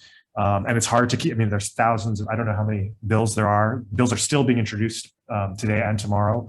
There's like 3,000 bills a session. So I know there are professional lobbyists on this call, and I wish I think they're great. I wish we had the funds to hire professional lobbyists just to keep track of all the bills that are flying around. Believe it or not, even the members have no idea a lot of the time, like what's happening, because it's just such chaos between now and May. But yeah, those are the two main periods that I would say, for citizen participation to get involved, to both submit written testimony and now verbal testimony, which you can do more easily than ever, because you can now testify either in person in rooms like this at the Capitol in Honolulu, or you can do so on Zoom from the comfort of your own home, whether you live on Oahu or whether you live on any of the other counties. And so I really do want to encourage people to get involved that way. Give us more reading material and give us more thoughts to consider, and be a part of the process. I'll say that anecdotally, I think that with the advent of Zoom testimony, I think we actually have fewer testifiers than before Zoom, ironically and unexpectedly. So that was definitely not something that I would have predicted before the pandemic. But now that it's easier than ever to testify, please take advantage of that. And please do make your voice heard. Great. Well, thank you very much to both of you. And thank you to everyone in the audience, both Zoom and in person, for your thoughtful questions. I'm so sorry we weren't able to get to all of them. But as always, feel free to reach out to either office. I know that we definitely love receiving questions and being correspondence with people who are interested in this policy. So again, mahalo for making it out here, and looking forward to seeing you more during session.